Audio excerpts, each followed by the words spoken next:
It started with a scream that split the air like a gunshot, raw and jagged, the kind that makes your stomach drop before your brain catches up.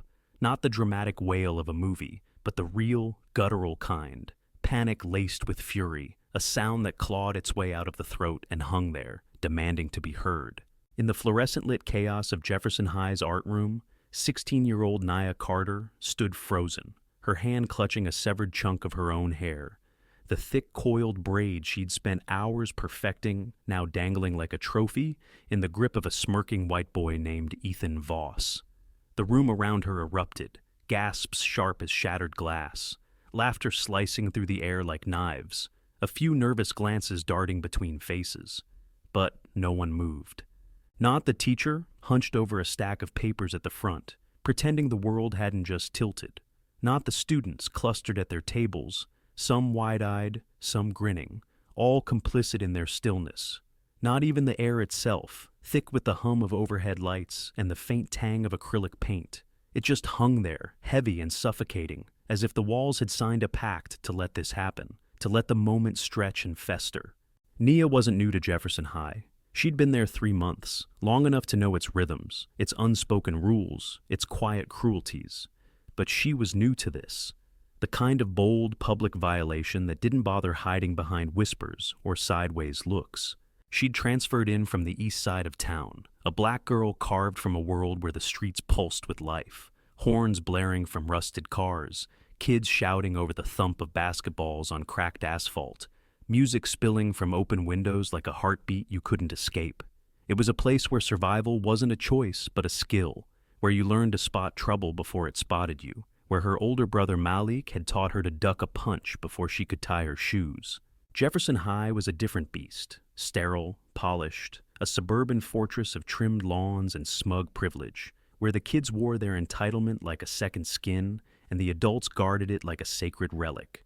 She'd kept her head down since day one, her voice low, her fists unclenched, telling herself this wasn't her old school where a shove got a shove back, where respect was earned in bruises. She'd promised herself, and Malik, that she'd play it smart, stay invisible, survive.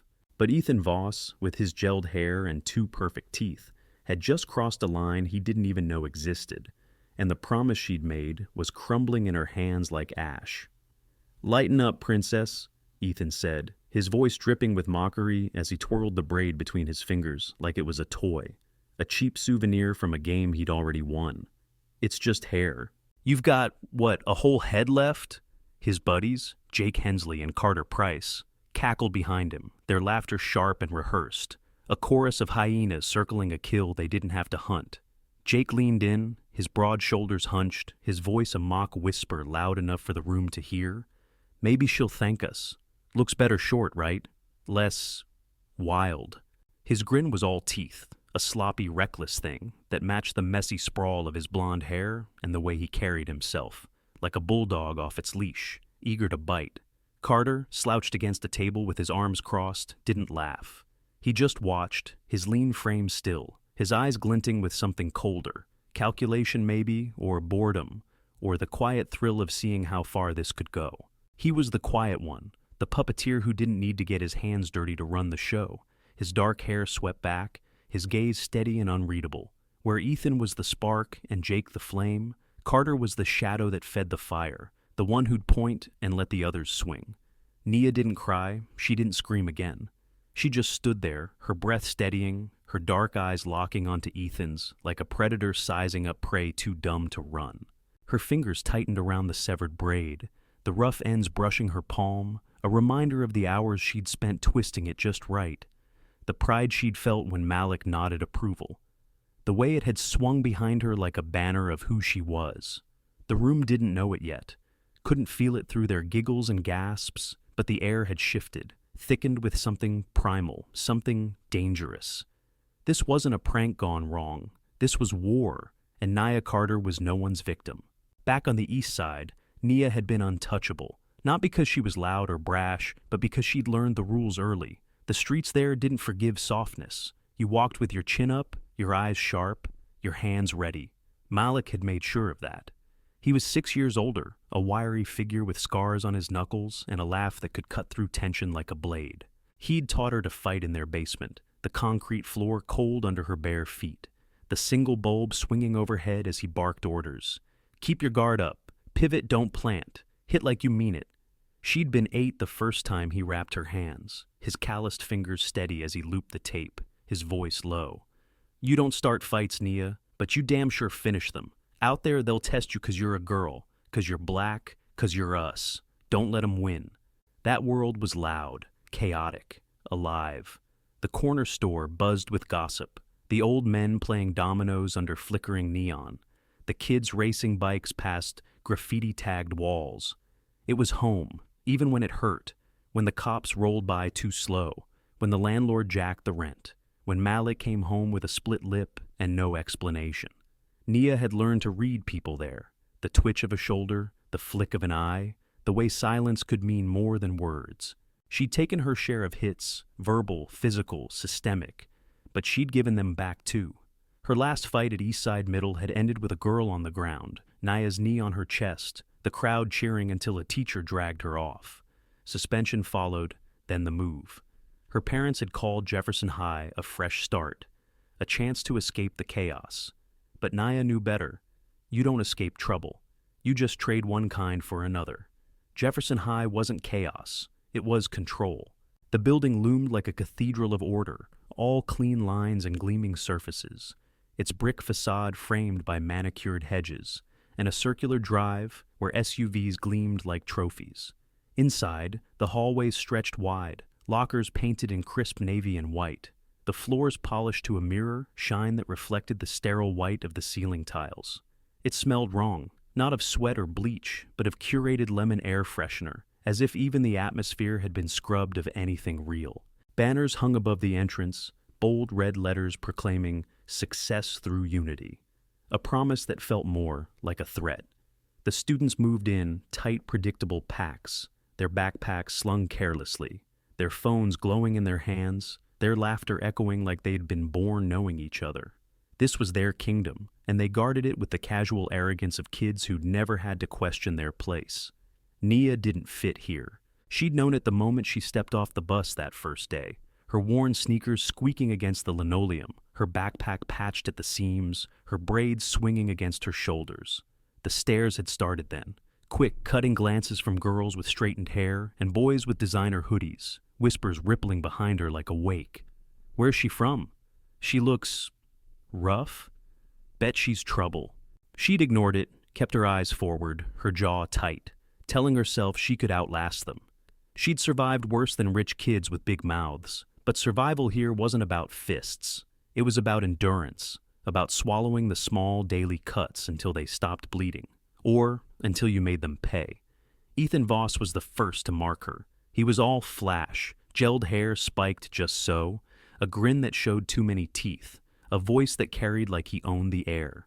He walked the halls like a prince, his sneakers scuffing the floor with purpose, his friends trailing him like a royal guard. He'd spotted Nia in her second week, leaning against her locker with that smirk, tossing out, "You talk like you're from the projects. What's that accent? Hood certified?" She'd stared back, silent, her hands curling into fists she didn't use. He'd laughed, moved on, but the seed was planted. Ethan didn't just want a reaction. He wanted a show. Jake Hensley was the muscle, a hulking figure with a buzz cut and a temper that flared like a match. He was loud where Ethan was sharp, shoving through crowds, his voice booming over the chatter. He'd accidentally knocked her books off her desk in English, snickering as they hit the floor. "Oops, my bad, princess." She'd picked them up without a word, her pulse hammering, his grin daring her to snap. Jake didn't think, he acted, a blunt instrument swung by someone else's hand. Carter Price was different. Lean and quiet, he hung back, his dark eyes tracking everything, his lips twitching into half-smiles that never reached his face. He didn't taunt or shove. He watched, his presence a cold weight that pressed harder than Ethan's words or Jake's fists. In the cafeteria, he'd sit at the edge of their table, arms crossed, studying Nia like she was a problem he'd solve later. He was the brain, the one who picked the targets, who whispered the plans, who let Ethan and Jake take the heat while he stayed clean. Carter didn't hate her. He didn't care enough for that. She was a game, and he played to win. That day in the art room, it wasn't random. Nia had felt them circling all week. Ethan's stares in the hall, Jake's shoulder checks, Carter's silent scrutiny. She'd kept her guard up, her notebook close, her temper leashed. But when Ethan snipped that braid, when he held it up like a prize, something broke. Not her resolve, her patience. The laughter crashed over her, the room spinning with faces that didn't care, and she saw it clear. They wouldn't stop. Not until she made them. She didn't cry, she didn't scream again. She stood, her chair scraping slow and deliberate, her eyes burning into Ethan's. The air crackled, the laughter faltered, and for a split second she saw it. Uncertainty in his smirk, a flicker in Jake's grin, a tightening in Carter's jaw. They'd misjudged her. They thought she'd run, or beg, or break. They were wrong. This wasn't a prank. This was war, and Nia Carter was ready to fight. Jefferson High wasn't built for girls like Nia Carter. It was a fortress designed to keep them out. A monument to order so rigid it felt like a cage disguised as a school. The hallways stretched wide and endless, lined with gleaming navy lockers that clicked shut with a precision that matched the students' polished lives. Motivational posters screamed, "Success through unity," in bold red letters, plastered above doorways like commandments from a god no one questioned. The cafeteria didn't reek of grease or burnt fries. It smelled like lemon cleaner, sharp and artificial. A scent that clung to the air as if the building itself refused to let anything raw or real take root. The students moved in, tight, predictable packs, their lives a seamless loop of football games under floodlights, SAT prep sessions in glass-walled rooms, and parents who wrote checks with crisp signatures to keep the system humming like a well-oiled machine.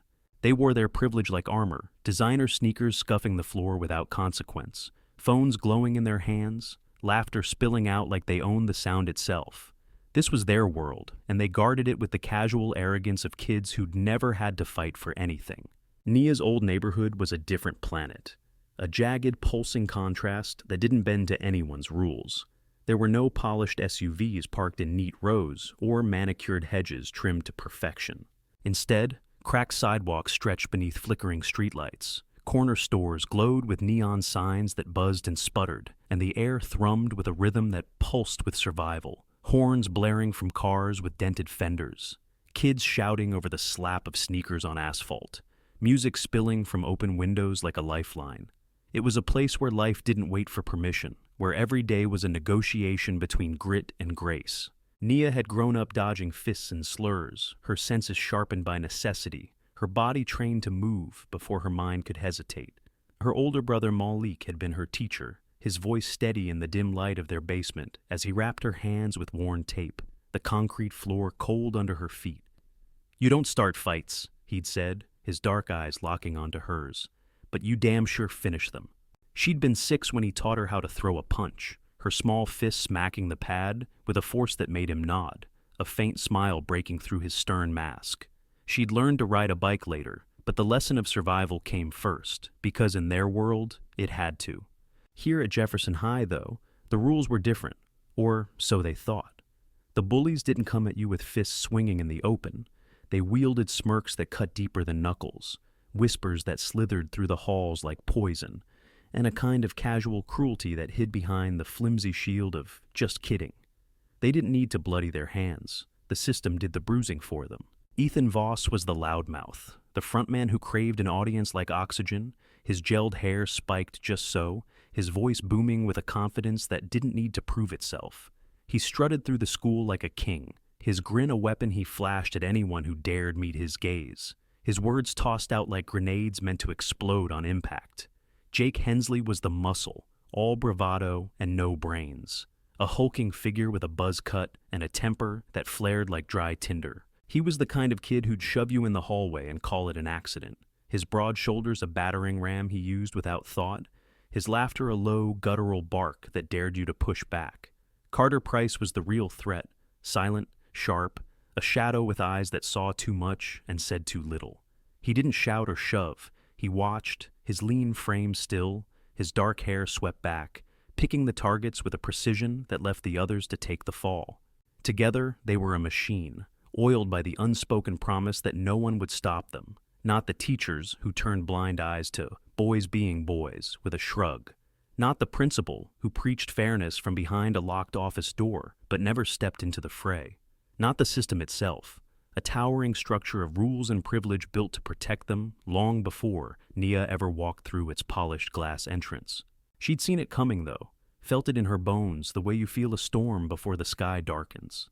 The first week at Jefferson High, someone accidentally knocked her books off her desk in English class, the thud of paper on tile sharp against the hum of fluorescent lights. She'd looked up to see a girl with straightened hair and a smirk, her apology a sing-song, "Oh, my bad," that didn't mean a word. Nia had bent down, gathered her things, her jaw tight, her hands steady despite the heat climbing her chest.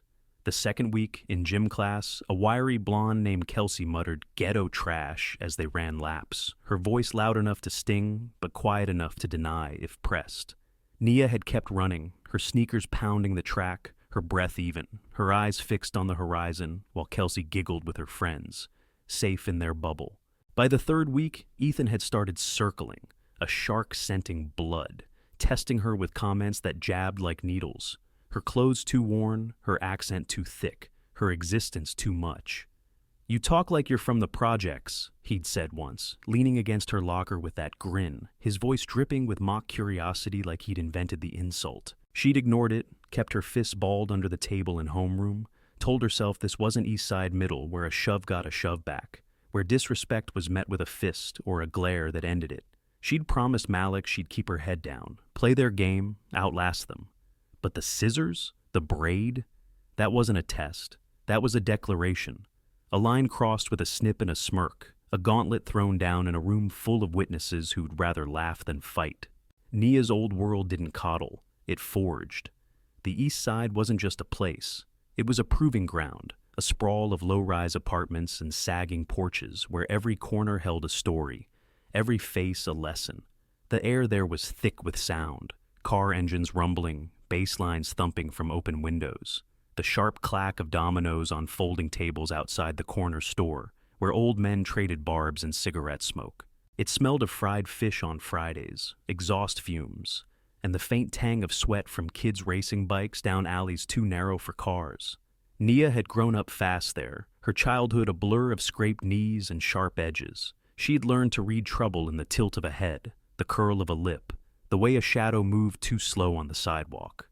Malik had been her shield and her sword, 6 years older, his frame wiry but unyielding, his hands scarred from fights he didn't talk about. He'd taught her to stand tall when the boys on the block catcalled, to duck when the older girls swung, to hit back when the world wouldn't let her walk away. Their basement was her training ground, a damp gray space with a single bulb swinging overhead, casting shadows that danced across the walls. Malik had dragged an old mattress down there, propped it against the cinder block, and turned it into a punching bag. "Guard up!" he'd snap, circling her, his voice cutting through the quiet. "Don't flinch, move, hit like they'll feel it tomorrow." She'd been small then, her braids swinging as she swung, her fists smacking the mattress with a force that surprised even her. He'd grinned that first time, a rare break in his stern mask, and said, "Good. You're not soft, Nia. Don't ever let 'em think you are." Softness was a luxury they couldn't afford, not when the cops patrolled too slow, their lights flashing like a warning, not when the landlord banged on the door for rent they didn't have, not when Malik came home with blood on his shirt and silence in his eyes. She'd fought her first real fight at 11, a girl twice her size who'd yanked her hair and called her a name she wouldn't repeat. Nia had dropped her with a jab to the nose, the crowd roaring until a teacher pulled her off. Suspension followed, but so did respect. That was the East Side. You earned your place, or you lost it. Jefferson High didn't earn anything. It demanded. The building was a testament to control, its brick exterior framed by flower beds no one touched, its windows spotless, reflecting a sky too pale to feel real. Inside, the halls were a maze of order. Lockers aligned like soldiers, floors gleaming under layers of wax, the air humming with the soft buzz of HVACs and the faint crackle of intercoms. The students didn't survive here. They thrived, their lives a choreography of privilege, pep rallies with roaring crowds, study groups in the library's sleek booths, parents who showed up to conferences in tailored suits and quiet threats. The teachers enforced it all, their voices clipped, their eyes sliding past anything that didn't fit the script. The principal, Mr. Hargrove was a ghost, tall, gray-haired, his office a fortress of dark wood and closed blinds, his speeches about equity ringing hollow against the reality of who got punished and who got pardoned. Nia felt the mismatch the moment she arrived. Her first day, she'd stepped off the bus in her patched jacket and faded jeans, her braids swinging against her back, and the stares had hit like a wall, quick, cutting, dismissive. "Who's that?" "She doesn't belong." Trouble waiting to happen. She'd walked through it, chin up, eyes forward, her brother's voice in her head. "Don't let him see you sweat." But the sweat came anyway, not from fear, but from the weight of being seen and not seen, of being a target in a place that didn't admit it had hunters. The system here didn't break you with fists. It eroded you with indifference, with rules that bent for some and snapped for others, with a silence that said you were the problem for existing. Ethan, Jake, and Carter weren't random. They were inevitable. Ethan had marked her early, his grin a beacon of trouble, his taunts a ritual he performed for the crowd. "You're loud even when you're quiet," he'd said in the cafeteria, leaning over her table, his voice a challenge. Jake had followed with action, his shoulder slamming hers in the hall, his "sorry, didn't see you," a lie no one believed. Carter had watched, always watching, his silence a promise of worse to come. They didn't just want her gone, they wanted her broken, and they thought they'd found the way. The scissors, the braid, that was their opening shot, a declaration of war they didn't know they'd lose. The art room incident wasn't the end. It was the spark that lit a fuse, and Ethan Voss and his crew didn't just let it burn out. They poured gasoline on it, drunk on the thrill of getting away with their first strike. They didn't back off, didn't slink away with guilt or fear. They doubled down, their cruelty sharpening with every passing hour, as if Nia's refusal to crumble had flipped a switch in their heads. She wasn't a person to them anymore. She was a challenge, a wall they'd tear down brick by brick, laughing all the way. The next day, it started before the first bell even rang. Nia approached her locker, the navy metal gleaming under the hall's sterile lights, and stopped cold. The door hung slightly ajar, a thin crack revealing chaos inside, shredded paper spilling out like guts from a wound. She yanked it open, and a cascade of torn scraps hit the floor. Grocery ads ripped to jagged pieces, notebook pages shredded into confetti, every fragment scrawled with black Sharpie and crude slashing letters. "Go back where you came from. You don't belong. Get out." The words weren't clever, just venomous, a chorus of hate scratched out in haste. She didn't flinch, didn't gasp, didn't let her face betray the heat climbing her throat. She crouched, scooped the mess into her arms, stuffed it deep into her backpack, and slammed the locker shut with a clang that echoed down the hall. A few students glanced her way, then turned back to their phones, their whispers a low hum she refused to hear. She hadn't made it 10 steps before Jake Hensley struck. He tripped into her as she rounded the corner to first period, his broad shoulder slamming hers with a force that sent a jolt of pain down her arm, hard enough to bruise beneath her jacket. "Oops," he said, his voice a lazy drawl, his grin wide and sloppy as he sauntered off, hands shoved in his pockets like he hadn't just marked her. She caught herself against the wall, her breath hitching, her fingers flexing instinctively into fists she forced open. Jake didn't look back. He didn't need to. The snickers from his trailing pack of followers told her he'd scored his point. At the end of the hall, Carter Price leaned against a locker, his lean frame still, his dark eyes locked on her. He didn't move, didn't touch her, he didn't need to. His lips twitched into a half smile, a faint, chilling curve that said he was grading her reaction, filing it away for later. Ethan might have been the spark, Jake the blunt force, but Carter was the mind, the one who watched and waited, letting the others do the dirty work while he measured how much she could take. In class, it got worse, sharper, more deliberate, a barrage that hit from every angle. During history, Ethan sat 2 rows behind her, his presence a buzzing irritation she couldn't shake. Halfway through Mrs. Langston's droning lecture on the Civil War, a pencil flicked through the air, smacking the back of Nia's head with a dull thwack. She didn't turn, didn't give him the satisfaction, but his whisper slithered through the room. "Bet they don't teach this where you're from. Too busy dodging bullets, right?" His voice was low, laced with glee, daring her to snap. A few kids snickered, their eyes darting her way, then back to their desks. Mrs. Langston, a wiry woman with a permanent frown etched into her thin face, didn't look up from her grating, her pen scratching paper like nothing had happened. Nia's jaw tightened, her fingers gripping her own pencil until her knuckles ached, but she kept her gaze on the board, tracing the dates, 1861, 1865, while Ethan's laughter lingered like smoke. Gym class was next, and Jake took the lead. They were playing dodgeball, the gym a cacophony of squeaking sneakers and shouted taunts, the air thick with sweat and rubber. Nia moved fast, dodging the red balls whipping past her, her focus razor sharp, until Jake barreled through the chaos. He hip-checked her mid-stride, his bulk slamming into her side, knocking her off balance. She stumbled, catching herself before she hit the floor, her palms stinging against the polished wood. "Move faster, Queen Bey," he hissed, his voice a sneer as he jogged past, ball in hand, his grin daring her to swing. The whistle blew, not at Jake, but at her. Coach Daniels, a barrel-chested man with a clipboard and a scowl, barked, "Pay attention, Carter! Stop daydreaming!" The accusation landed like a slap, the gym erupting in laughter as Jake high-fived a teammate, his triumph loud and unpunished. Nia straightened, her chest heaving, her eyes burning into the coach's back, but she said nothing. She dusted her hands, rejoined the game, and let the rage simmer beneath her skin. By lunch, they'd graduated to a new level, public, brazen, a performance for the whole cafeteria to see. Nia sat alone at a table near the window, her tray untouched, her eyes scanning the room like a soldier in enemy territory. The first grape rolled across the scratched plastic surface, bouncing once before stopping against her water bottle. She didn't look up, didn't need to. Ethan's laughter rang out, sharp and bright, a signal flare. Then a balled-up napkin landed in her tray, smearing ketchup across her apple, and Jake's voice followed.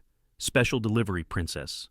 The crowd around them, loose clusters of kids at nearby tables, tittered, heads turning, phones lifting.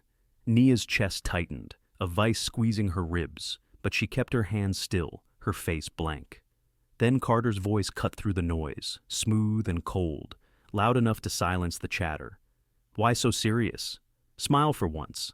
It wasn't a taunt, it was a command, delivered with the calm certainty of someone who knew the room would obey. The cafeteria laughed, a ripple of sound that swelled and crashed, tightening that vice until she could barely breathe. She didn't smile, she didn't move. She stared at the grape, the napkin, the smear of red, and let the sound wash over her like a tide she'd learned to weather. Nia didn't break. Not then, not yet. She wrote it down instead, her notebook yanked from her bag the moment she escaped to the bathroom, her pen a lifeline she gripped like a blade. It became a weapon, timestamps and details stacking like bullets in a clip.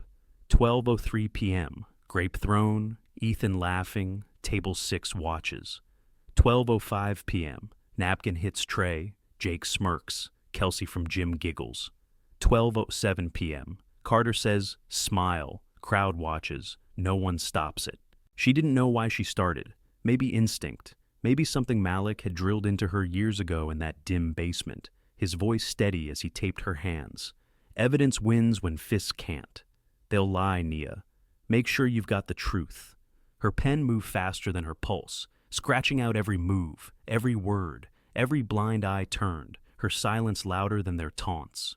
The notebook grew heavy with it, page after page of small, precise handwriting. A record of war she hadn't declared, but wouldn't lose. She wrote until her hand cramped, until the bell rang, until the rage had a shape she could hold. Underneath it all, though, something burned.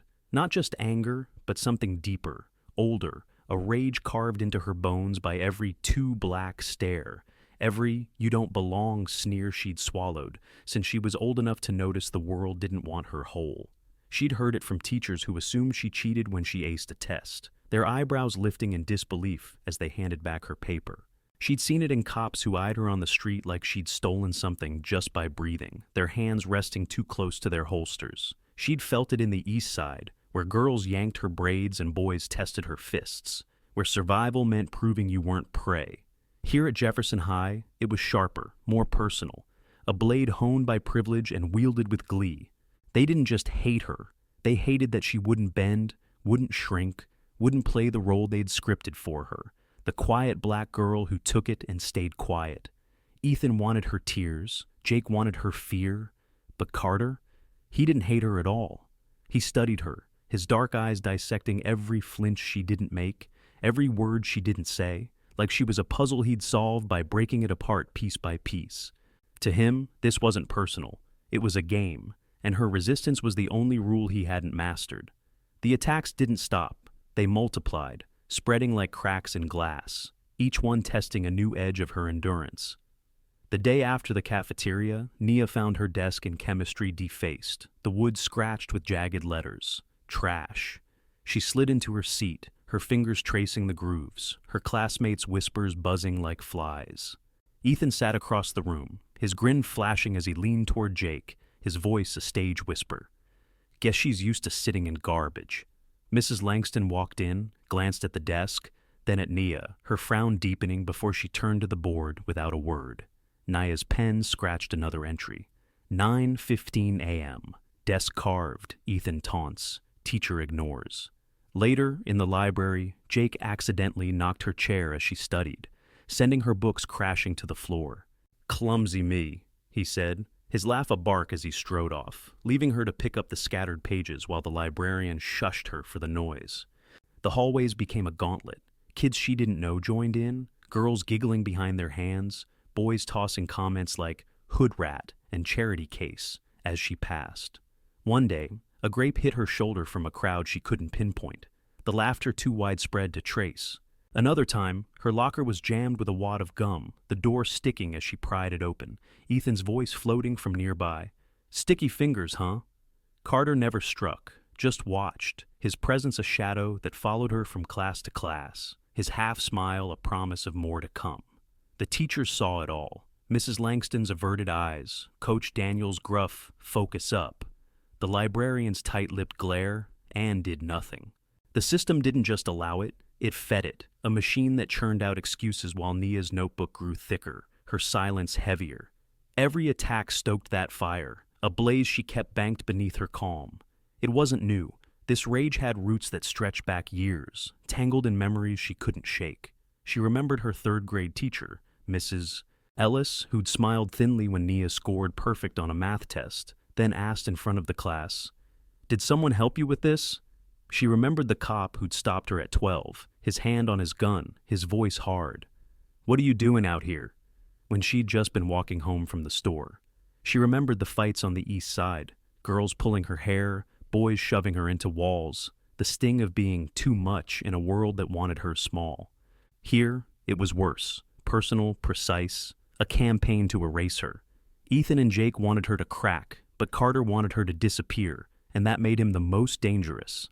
He didn't care about her skin or her braids. He cared that she defied him, that she stood when he expected her to fall. At home, she hid it. Her mom slumped over coffee after a double shift. Her dad grunted about bills over the TV's drone. Neither saw the war in her eyes. She didn't tell them, didn't want their tired pity or their just ignore it advice. She had her notebook, her pen, her brother's voice in her head. Evidence wins. And she had that fire, burning hotter with every grape, every taunt, every blind eye. They thought they'd break her. They were wrong. The attacks on Nia Carter weren't random. They were layered, a symphony of malice orchestrated with precision, each note striking a different nerve. Ethan Voss was the loud brass, his taunts blaring through the halls like a trumpet, impossible to ignore, designed to draw blood and applause in equal measure. Jake Hensley was the crashing drums, his physical aggression a thunderous beat that shook the ground she walked on, a rhythm of brute force that didn't care who heard. And Carter Price was the conductor, silent and sharp, standing in the shadows with a baton in hand, directing the chaos without ever raising his voice. Together, they played a song of cruelty, each movement building on the last, a composition meant to break her down, bar by bar. But it wasn't just about them, never just about them. It was the system that let them thrive, the invisible orchestra pit beneath their feet, tuned to a melody of privilege that had been humming long before Nia ever stepped into Jefferson High. The teachers who saw but didn't see, their gazes sliding past the violence like oil on water, the rules that bent and stretched for white boys with connected parents, snapping back to crush anyone who didn't fit. The air itself, thick with the hum of fluorescent lights and the faint tang of lemon cleaner, whispering a constant refrain.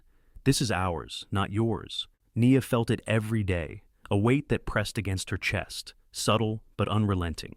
It was in the way Mrs. Langston, the history teacher with her wiry frame and permanent frown, called on her last in class, her tone dripping with doubt as if Nia's answers couldn't possibly hold truth. "Nia, are you sure that's correct?" she'd ask, her voice a thin blade of skepticism. Even when Nia's hand was the only one raised, her response pulled straight from the textbook.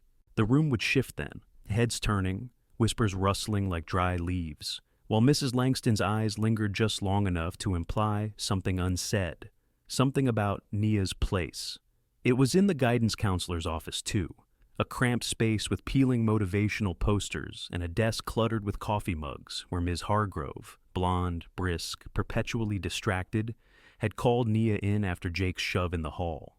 "You need to adjust your attitude," she'd said, her pen tapping the desk, her gaze fixed on a file instead of Nia's face.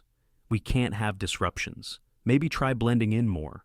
The words landed like a slap, sharp and dismissive, as if Nia's bruised shoulder and clenched fists were the problem, not the boy who'd slammed into her with a grin. She'd stared at Ms. Hargrove, her jaw tight, her voice locked behind her teeth, knowing any protest would be twisted into proof of her attitude. It was in the small gestures, too, the ones that didn't make it into her notebook, but carved themselves into her memory. The janitor, a black man named Mr. Ray, caught her eye one afternoon as she trudged past the cafeteria, her backpack heavy with the weight of another day. He was pushing a mop, his gray uniform faded, his hand steady on the handle, and he gave her a quiet nod, a slow, deliberate tilt of his head, his dark eyes holding hers for a beat longer than necessary. It wasn't pity or curiosity, it was recognition, a silent I know that carried stories he couldn't tell, a shared language of survival he didn't need to speak aloud. She nodded back, her lips pressed tight, and kept walking, the moment lingering like a lifeline she hadn't known she needed. Mr. Ray didn't intervene. He couldn't, not without risking the job that kept him there. But his nod was a crack in the facade, a reminder that she wasn't invisible to everyone. She started seeing it everywhere, the many faces of racism stretching beyond her own skin, a web of threads woven into the school's bones. It wasn't just her they targeted. It was anyone who didn't match the polished mold of Jefferson High. There was Sofia Delgado, a Latina sophomore with a quick laugh and a sharp tongue who'd transferred in a month before Nia. One day in the cafeteria, Nia watched as a wiry junior named Tyler leaned over Sophia's table, his voice a lazy drawl. "Hey, border trash, you swim here or just hop the fence?" Sophia's head snapped up, her eyes flashing, her tray clattering as she stood. "Say it again!" she spat, her accent thick with defiance, her small frame coiled like a spring. Tyler smirked, stepping closer. But before it could escalate, a teacher, Mr. Grayson, the art instructor with his rumpled shirts and tired eyes, materialized, his voice sharp. "Sophia, sit down. Detention for disrupting lunch." Tyler slunk back to his table, unscathed, his buddies chuckling as Sophia sank into her seat, her fists balled, her punishment a silent stamp of approval on his words. Nia wrote it down. 12:14 p.m. Tyler calls Sophia border trash. She argues, gets detention. No consequence for him. The ink felt heavier that time, the pen digging into the page. Then there was Hassan Abdi, a quiet Somali freshman who kept his head down and his books close, his lanky frame swallowed by a hoodie 2 sizes too big. Nia noticed him in the halls, always alone, his steps quick and careful, like he was navigating a minefield. One afternoon, she passed the boys' bathroom just as a crash echoed out, books hitting tile, a zipper tearing, laughter spilling through the door. Hassan stumbled out seconds later, his backpack gaping open, papers fluttering to the floor, his dark eyes wide with a panic he tried to hide. A group of boys, Jake among them, lounged against the wall, grinning as Jake tossed out, "Rough housing, right? Chill, dude." Mr. Patel, the math teacher with his clipped beard and clipboard, rounded the corner, saw the mess, and sighed. "Pick it up, Hassan," he said, his tone weary, his gaze sliding past Jake like he was a ghost. "Don't let it happen again." Hassan crouched, gathering his things, his hands trembling, while Jake sauntered off, untouched. Nia's pen scratched another entry. 2:47 p.m. Hassan's bag dumped, Jake laughs. Teacher blames victim. Her notebook was growing thick with names and dates. A map of a school that wasn't broken. It was built this way. its gears grinding down anyone who didn't fit the script. She remembered Malik's words, spoken years ago in their basement as he taped her hands, his voice low and steady. They don't just want you gone, Nia. They want you to think you deserve it. That's how they win. The memory hit her like a punch, sharp and clear, his dark eyes boring into hers as the bulb swung overhead, casting shadows across his scarred knuckles. He'd been right, back on the east side, where the world tested you daily, and here at Jefferson High, where the tests were quieter but cut deeper. She saw it in Carter's eyes most of all, that cold, unblinking stare that followed her from class to class. He didn't care about her hair or her skin, didn't waste energy on the petty slurs Ethan and Jake threw like stones. He cared that she didn't flinch, didn't cry, didn't bow. She didn't fit the script he'd written in his head, the one where she'd shrink, retreat, disappear under the weight of their attacks. To Carter, she was a glitch in his system, a variable he couldn't control, and that made him dangerous. Ethan wanted her tears, Jake wanted her fear, but Carter wanted her erased, not out of hate, but out of a need to prove he could. The more Nia watched, the clearer it became. This wasn't just her fight.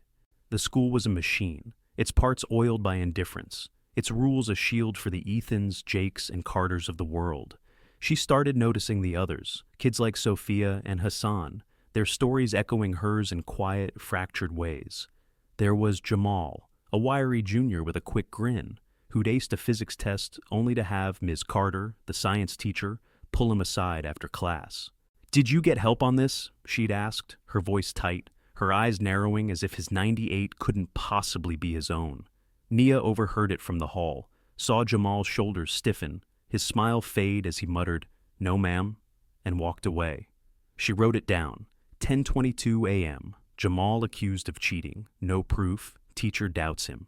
Then there was Priya, a soft-spoken Indian girl in her English class, whose locker was vandalized with red marker. "Go home, Curry." The words smeared across the metal like a wound. Priya scrubbed it off in silence, her head bowed, while a passing teacher, Mrs. Ellis, glanced over and kept walking, her heels clicking a retreat. Nia's pen moved again.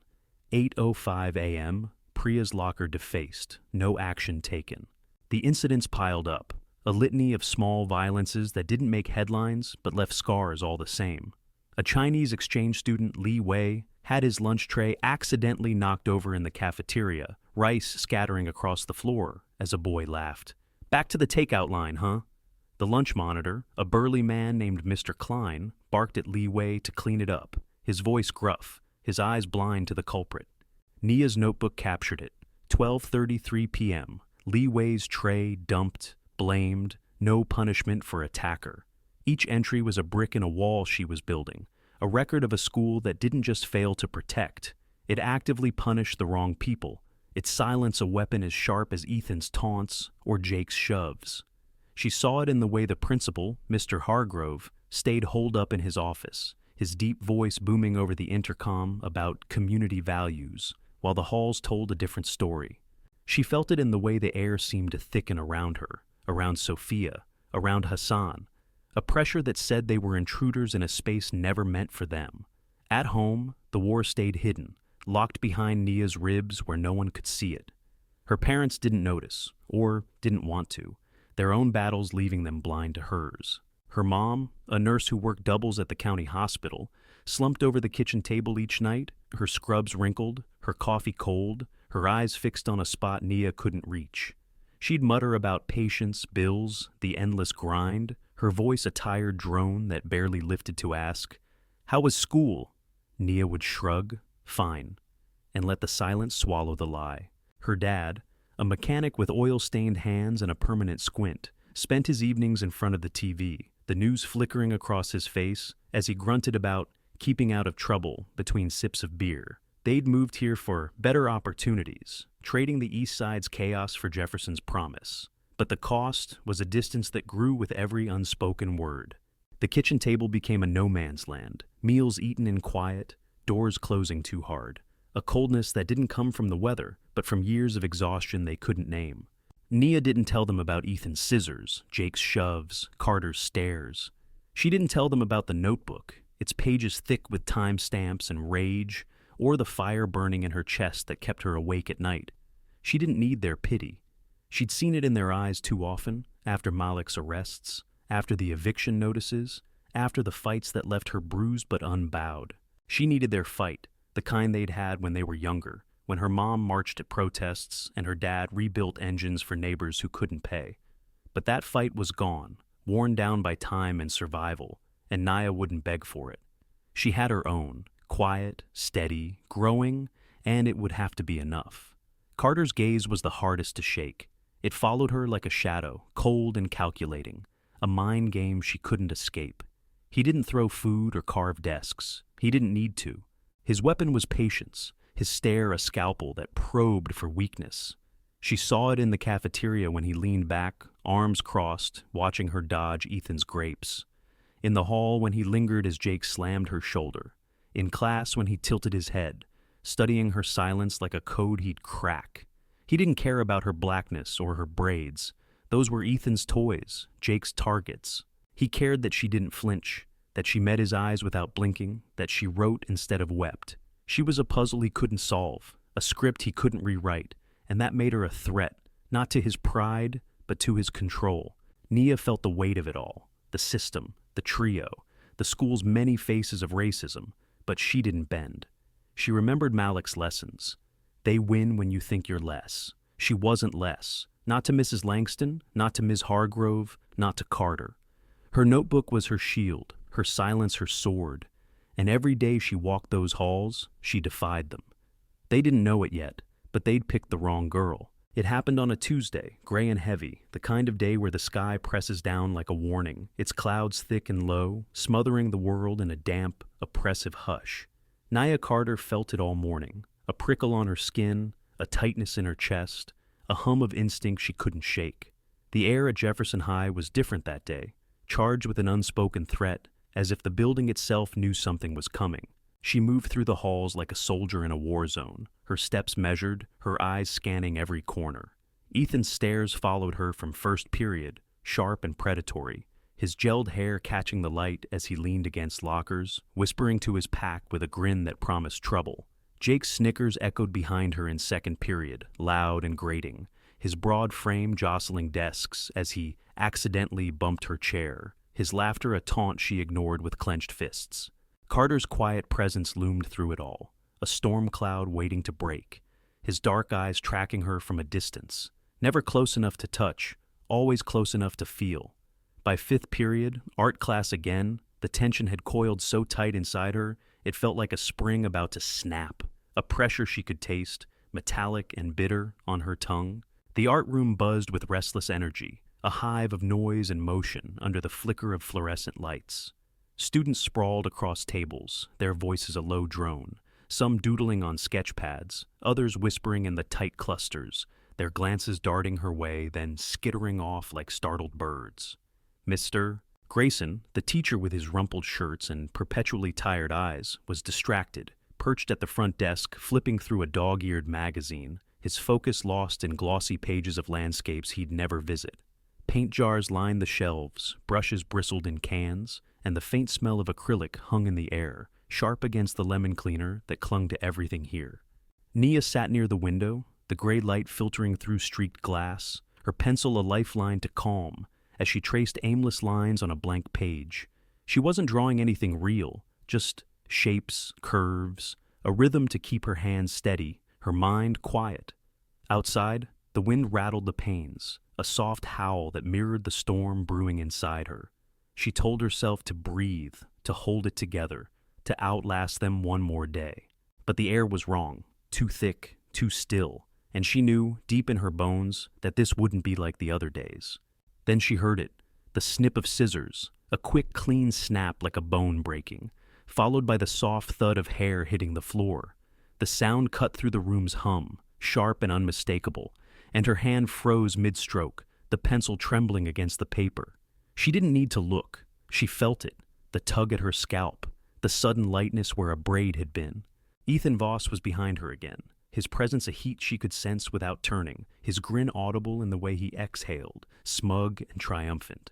"Round two," he said, his voice bright with mockery as he tossed the severed braid onto her desk, the thick coil landing with a dull slap against her sketch pad.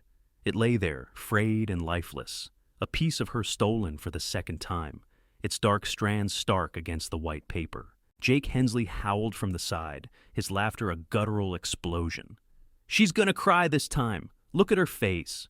His bulk shifted, his chair creaking as he leaned forward, eager for the show, his buzz-cut head glinting under the lights. Carter Price didn't laugh. He leaned forward, elbows on the table, his lean frame taut, his dark eyes locked on her like a scientist with a specimen, waiting to see how she'd react to the scalpel's cut. The room went quiet for a heartbeat, a collective inhale, then erupted, laughter crashing over her like a wave, gasps and whispers swelling into a roar that drowned out the wind outside. Nia stood. The chair scraped against the floor, slow and deliberate, a grating screech that sliced through the noise like a blade through flesh. The sound was her first answer, a declaration that stopped the laughter cold, leaving only echoes and wide eyes. She turned, her movements precise, her breath steadying as she faced them. Ethan first, his smirk faltering under her gaze. Then Jake, his grin twitching with uncertainty. Then Carter, his calm cracking just enough to show a flicker of surprise. Her dark eyes burned into theirs, unblinking, a fire behind them that hadn't been there before. Or maybe it had, buried deep, waiting for this moment to blaze. "You think this is funny?" Her voice was low, steady, a blade wrapped in silk, each word measured but heavy, carrying a weight that filled the room. Ethan's smirk returned, weaker now, a reflex he couldn't suppress. "It's just a joke. Chill," he said, his tone lighter than his eyes, his hand still clutching the scissors, the metal glinting as he waved them dismissively. She stepped closer, closing the gap between them, her sneakers silent on the tile, her presence a force that made him shift back an inch. "You don't touch me," she said, her voice dropping lower, colder. "You don't take from me. You don't get to laugh." Jake lunged then, his patience snapping, his bulk surging forward like a bull off its chain. "Back off, freak!" he snarled, his arms swinging wide, a clumsy arc meant to shove her down. But Nia moved faster, her body a blur of instinct honed by years of Malik's lessons in that dim basement. Her fist snapped out, a clean right hook that cracked against his jaw with a sound like splintering wood, sharp and brutal. Jake's head snapped back, his body sprawling into a table, his weight toppling it sideways. Paint jars shattered on the floor, glass exploding into shards, colors bleeding across the tile, red, blue, yellow, swirling into chaos. Students screamed, chairs clattering as they scrambled back, their voices a high-pitched tangle of shock and fear. Ethan swung next, wild and sloppy, his fist aiming for her face, his scissors dropped in the panic. She ducked under it, her reflexes liquid, and grabbed his arm mid-swing, twisting it hard behind his back. He yelped, a sound cut short as she slammed him face first into the desk, the wood groaning under the impact, his cheek smearing her sketch pad with a streak of sweat and panic. Carter stood then, his hands lifting in a slow, deliberate gesture, palms out, a white flag that didn't match the tightness in his jaw. "Whoa, you win," he started, his voice smooth, calculated, trying to reclaim control. But Nia didn't stop. She shoved him back, her hands slamming into his chest, her strength a coiled spring unleashed. He stumbled, catching himself against a chair, his calm shattering into something raw. Shock, maybe, or the first hint of fear. "You don't talk," she said, her voice ice, each syllable a shard that pierced the air. The room froze around her words, the laughter gone, the whispers silenced, replaced by a stunned stillness that clung to every breath. The chaos erupted fully then, Mr. Grayson shouting from the front, his magazine hitting the floor as he lurched to his feet, his voice a frantic bark. "What the hell is going on? Stop it now!" Kids fumbled for their phones, shaky hands filming the wreckage, tables overturned, paint pooling like blood, Ethan groaning against the desk, Jake clutching his jaw on the floor, Carter staring at her with wide eyes. A girl near the door shrieked, "She's crazy!" Merci, while another boy muttered, "They had it coming," his voice trembling with awe. Paint splattered Nia's sneakers, her hands, her jeans, but she didn't flinch. She stood over the wreckage, breathing steady, her severed braid clutched in her fist like a talisman, its frayed ends brushing her knuckles. The room spun around her, screams, shouts, the clatter of chairs. But she was the eye of the storm, calm and unyielding, her pulse a drumbeat she controlled. She didn't run. She walked out, head high, her steps deliberate, each one an echo that rang louder than the panic swelling behind her. The braid dangled from her hand, a piece of her they'd tried to steal, now a weapon she'd reclaimed. Mr. Grayson's voice chased her. "Carter, get back here!" But it faded into the din as she pushed through the door, the hallway stretching ahead, cold and empty. Her shoes slapped the linoleum, a steady rhythm that matched her breath, her heartbeat, her resolve. She didn't look back, didn't need to. The chaos she'd left was theirs now, a mess they'd made and couldn't unmake.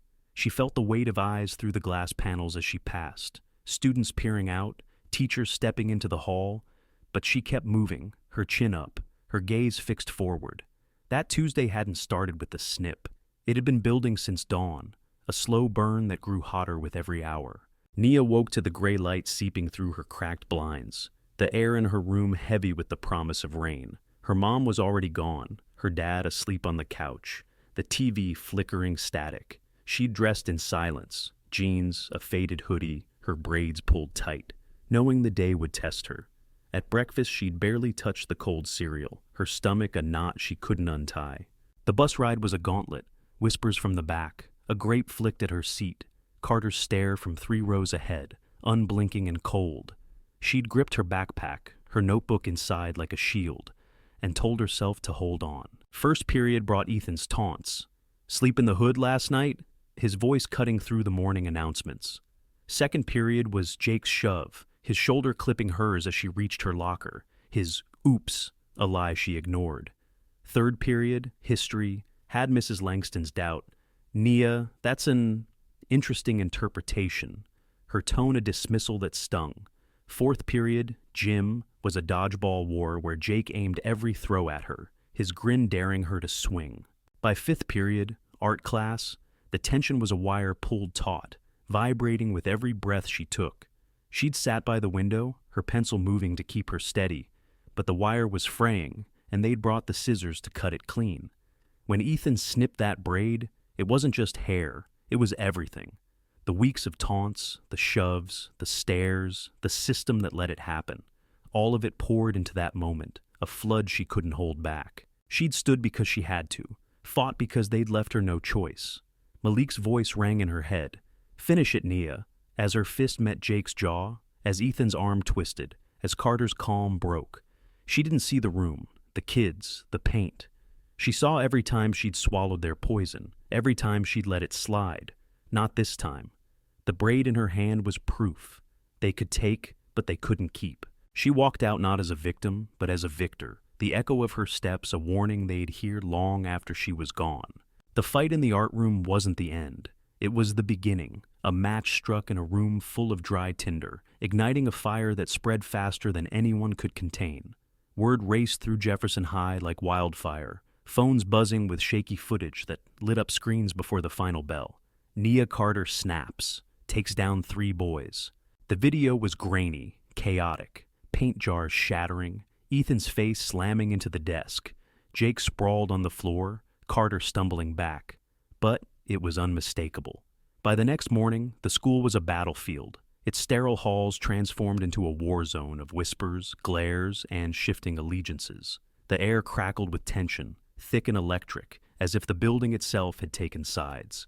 Nia's name was on every tongue, her actions a spark that had blown open a fault line no one could ignore. The backlash hit hard and fast. Ethan Voss's parents, rich, loud, and connected, stormed the principal's office before noon, their voices booming through the glass walls like thunder. Mr. Voss, a broad-shouldered man in a tailored suit, pounded the desk, his face red with fury. "That girl's a menace. She assaulted my son. Expel her now." "Mrs." Voss, dripping in pearls and indignation, paced behind him, her heels clicking a sharp rhythm as she demanded, "Justice for Ethan," her voice rising to a pitch that made the secretary flinch. Jake Hensley's mom followed, a wiry woman with mascara-streaked cheeks, sobbing about savagery and permanent damage to her boy's jaw, clutching a tissue like a lifeline as she wailed, "He's just a kid!" Carter Price's dad, a lawyer with slicked-back hair and a voice like polished steel, took a different tack, calm, clipped, and cold. "We're considering legal action," he said, his eyes narrowing at the principal, "for negligence, endangerment, and failure to maintain a safe environment. This isn't over." The trio of parents stood united, a wall of privilege and outrage, their demands a chorus meant to drown out any defense. Principal Marcus Tate faced them unflinching, a black man with a calm that hid steel, his broad frame steady behind his desk, his dark eyes unyielding. He'd seen this before, too many times, in too many schools, and he knew their game. He let them rant, their voices piling up like storm clouds, until the room fell silent under the weight of their own exhaustion. Then he spoke, his voice low and firm, cutting through their bluster like a blade through paper. She was provoked. There's video, clear as day. There's history, documented, ignored. You don't get to rewrite this to suit your story. He leaned forward, his hands clasped, his gaze shifting from one parent to the next. Your sons crossed a line. They've been crossing it for weeks. Nia didn't start this. They did. The words landed like a verdict, heavy and final, and for a moment, the parents faltered, Mr. Voss's fist unclenching, Mrs. Hensley's sobs hitching, Mr. Price's jaw tightening. But Tate didn't blink. He'd spent years walking this tightrope, balancing justice against politics, and he wasn't about to let them tip it now. Nia got 3 days suspension, handed down that afternoon, in a sealed envelope slipped under her locker door. It wasn't a punishment. Tate made that clear when he called her into his office before she left. The door closed, the blinds drawn, the air thick with the scent of coffee and old paper. He sat across from her, his tie loosened, his sleeves rolled up, his presence a quiet anchor in the storm.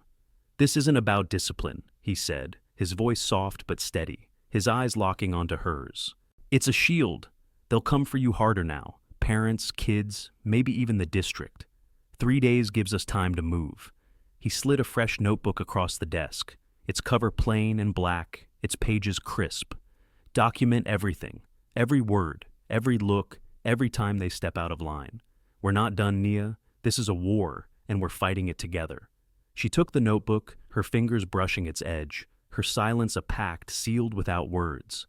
She nodded once, sharp and sure, and walked out, her suspension a badge she'd wear until she returned. Those 3 days were a blur of quiet fury at home, her mom too tired to ask, her dad too distant to notice, the TV droning in the background as Nia sat in her room, replaying the fight in her head. She saw Jake's jaw snap, Ethan's arm twist, Carter stumble, felt the braid in her hand, the weight of her own power. She didn't regret it.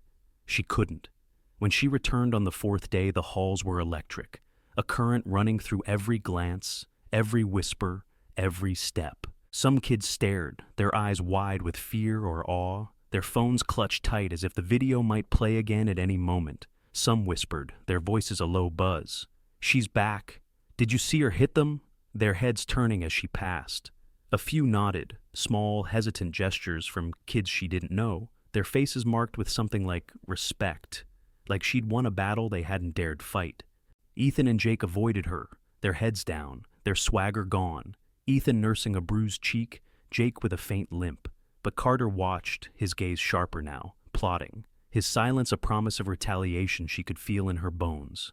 She didn't stop writing. The attacks resumed almost instantly, bolder and uglier, as if her suspension had only stoked their fire. In the cafeteria that first day back, a grape sailed across the room, smacking her tray with a wet plink. Ethan's laughter ringing out from a corner table. She wrote it down. 12:04 p.m. Grape thrown, Ethan laughs, no monitor reacts. The next day, her locker bore new graffiti. Freak scratched into the paint in jagged red letters, the word glaring at her as she opened it. 8:02 a.m. Locker defaced, red marker, no one reports. In the stairwell after 3rd period, Jake tripped again, his elbow jabbing her ribs as he muttered, "Watch it, psycho," his grin daring her to swing. 10:45 a.m. Jake shoves, calls me psycho, crowd watches. The insults grew louder, more public. Ethan hissing, thug in history, Jake barking, go back to the hood, in gym. Carter's voice slicing through the cafeteria. Still think you're tough? She caught it all. Dates, times, witnesses who didn't speak, their silence a wall she'd break through later. Her notebook swelled with entries, each one a bullet in a growing arsenal, her pen moving with a steady fury that kept her grounded. Principal Tate moved too, a general marshaling his forces behind closed doors. He pulled records from dusty files, complaints about Ethan, Jake, and Carter, stretching back months, ignored or dismissed by teachers too busy or too blind to care. He met with staff in late-night sessions, his voice calm but insistent, pushing for statements, for accountability, for a case that could hold. The janitor, Mr. Ray, sought Nia out in the hall one afternoon. His mop paused mid-swipe, his voice low and rough. I saw the first braid cutting, back in September, stood in the doorway, watched Ethan snip it, watched him laugh. I've watched this too long, years of it, kids like you taking it. His eyes were dark, heavy with a guilt he didn't name, and Nia nodded, her pen scratching. 2:13 p.m. Mr. Ray witnessed first attack, confirms pattern. A teacher, Ms. Ellis from English, caught her after class the next day, her hands shaking as she clutched a stack of graded papers. I've ignored complaints before, she admitted, her voice trembling, her gray eyes darting to the door. Sophia Delgado, last year, said Jake harassed her. I told her to let it go. I was wrong. Nia wrote it down. 11:07 a.m. Ms. Ellis admits overlooking Sophia's report, regrets it. The pieces were stacking, a foundation Tate was building, brick by brick, with Nia at its center. The tension climbed, relentless, a rope tightening around the school's throat.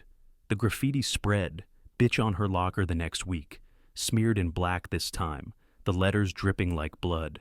8:10 a.m. Locker hit again, black paint, no action.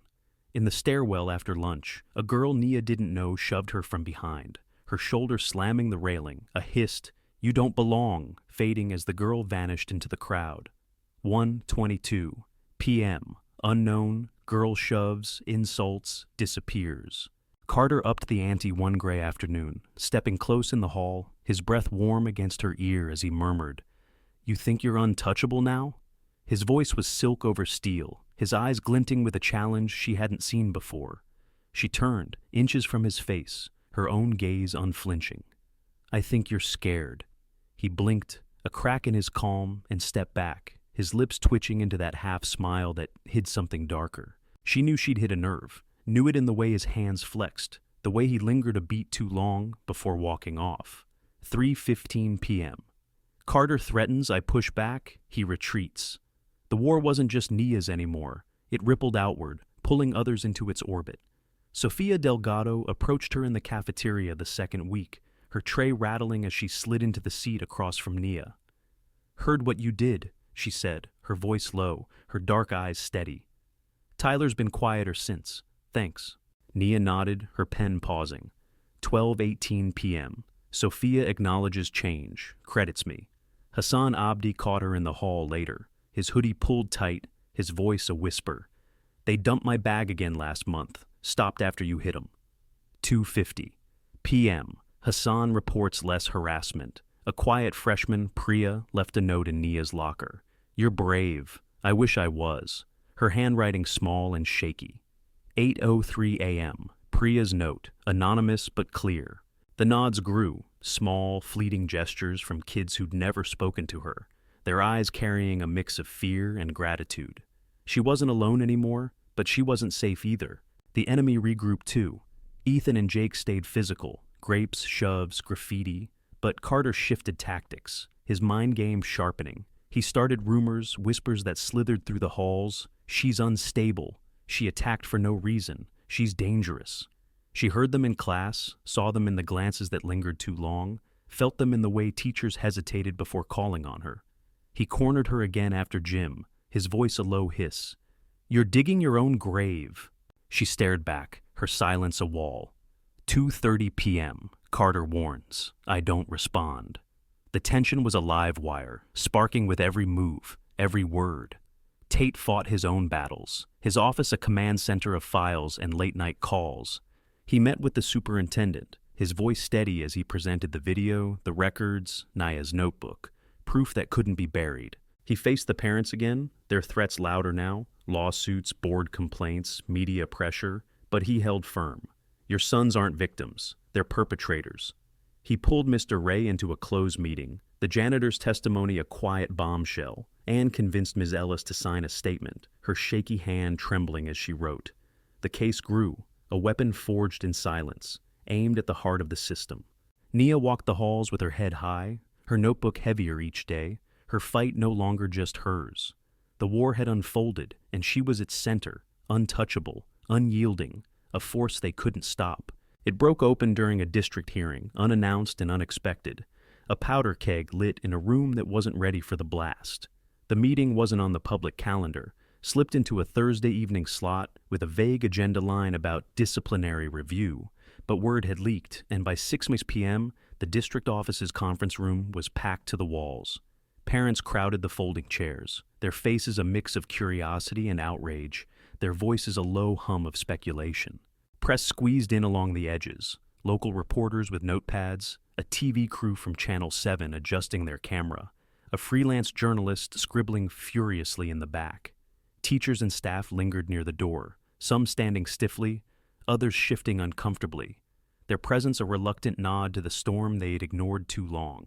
The air was thick with anticipation, the fluorescent lights buzzing overhead, the faint smell of stale coffee drifting from a table in the corner. Nia Carter walked in last, her steps steady, her hoodie swapped for a plain black sweater, her braids pulled tight, her notebook tucked under her arm like a weapon she'd honed for this moment. She didn't look at the crowd, didn't need to.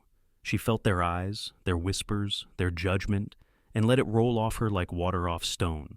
The hearing began with the superintendent, Dr. Evelyn Harper, a gray-haired woman in a navy blazer, her voice clipped and formal as she read from a prepared statement.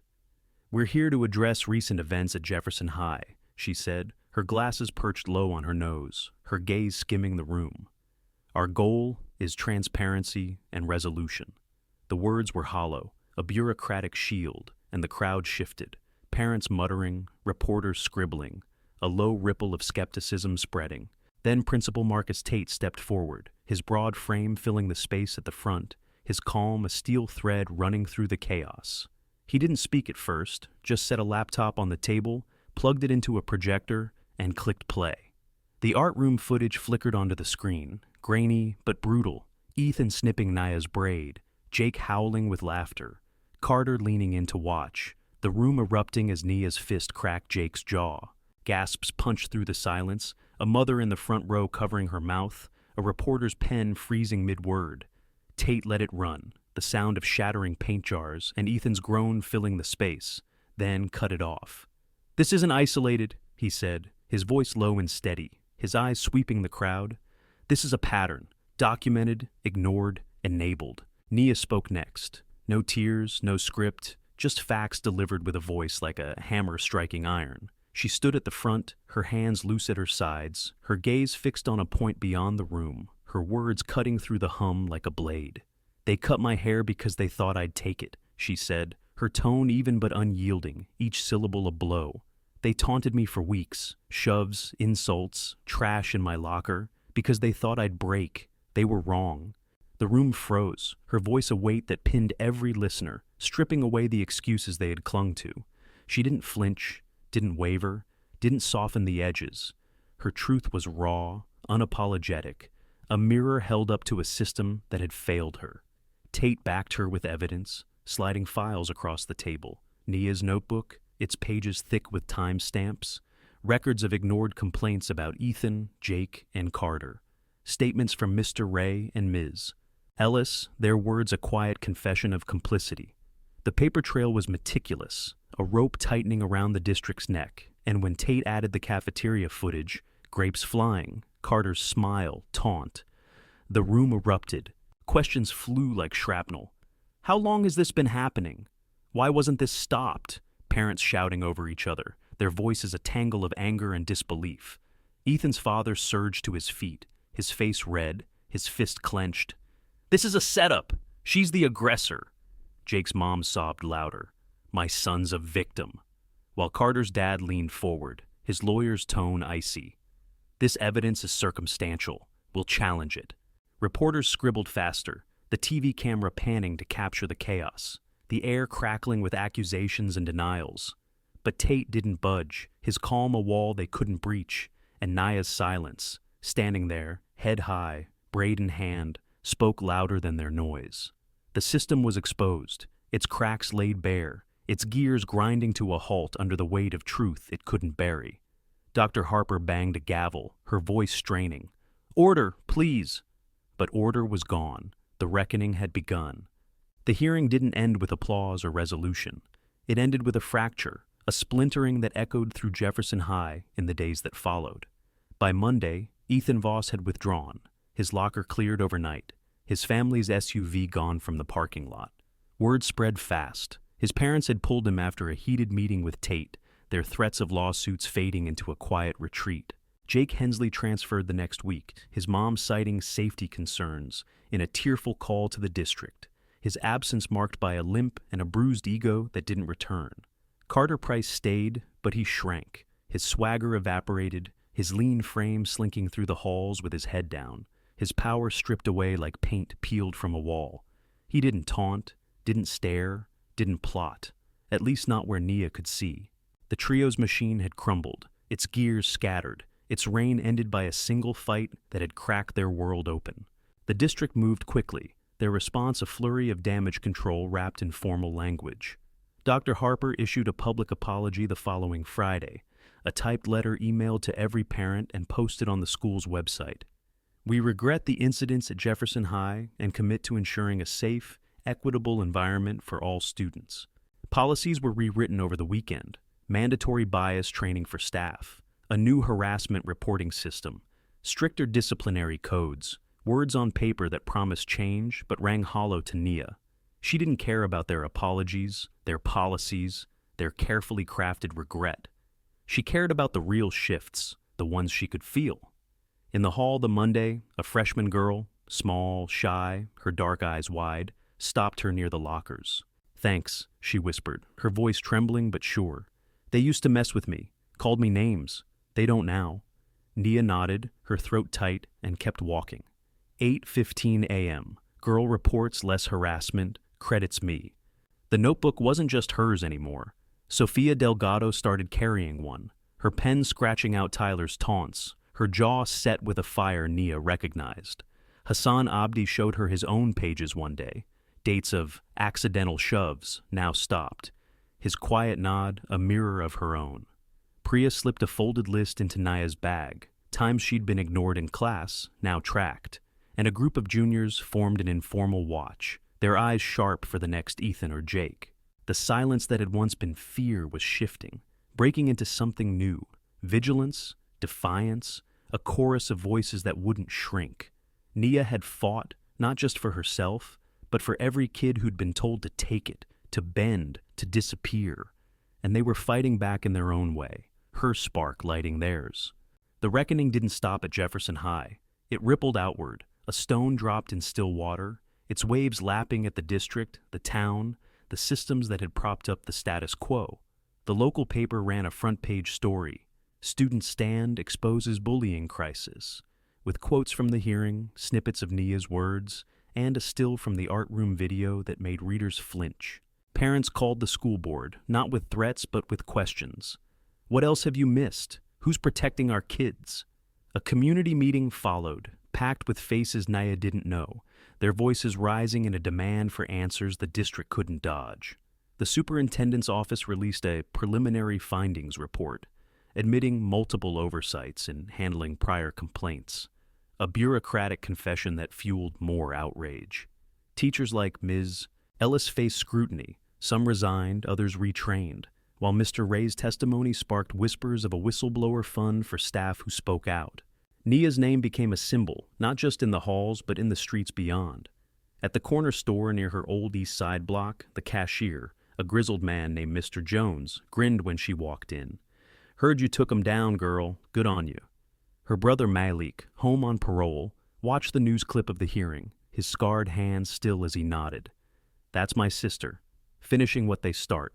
Even her parents stirred, her mom setting a cup of tea on the table one night, her voice soft. "We're proud, Nia." Her dad grunted agreement, his eyes on her instead of the TV for once. The silence at home cracked, not fully broken but softer, a shift she hadn't expected.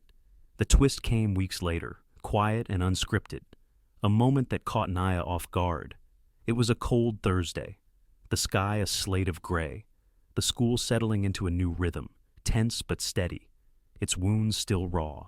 She was crossing the back lot after the bell, her breath fogging in the air, her notebook tucked away, when Carter Price stepped out from behind a row of cars.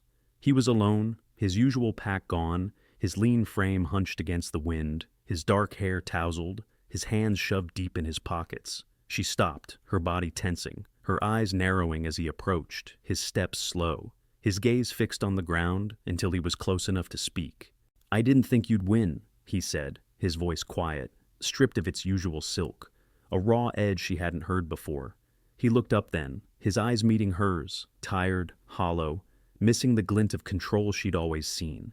She stared, unblinking, her silence a wall he couldn't climb. "You didn't think I'd try," she replied, her tone flat, her words a mirror held up to his miscalculation. He flinched, just a flicker, his lips parting as if to argue, then closing again. For a moment, he stood there, the wind tugging at his jacket, his breath a faint cloud between them. Then he nodded, small, defeated, and walked away, his shoulders sloped, his steps fading into the dusk. She watched him go, her pulse steady, her mind turning over his words. He'd never understand, not the fight, not the fire, not the why. But she didn't need him to. She'd already changed the game, rewritten the rules, turned his puzzle into a victory he couldn't touch. The reckoning wasn't about apologies or policies. It was about power, about who held it and who lost it. Ethan and Jake were gone, Carter diminished, the district scrambling, but Nia stood taller, her presence a quiet force that shifted the air. She walked the halls with her chin up, her notebook lighter now, not because the fight was over, but because others carried it too. She'd fought for herself, for Sophia, for Hassan, for every kid who'd been told to shrink, and they'd taken up the mantle, their eyes sharp, their voices rising. The silence wasn't fear anymore. It was strength, a chorus she'd started, a game she'd won. Carter's confession lingered, a loose thread she didn't pull. He'd misjudged her, and that was his loss. She didn't need his understanding, only his defeat. And as she stepped into the gray light of that Thursday, the school behind her, the world ahead, she knew. She hadn't just survived, she'd reshaped it.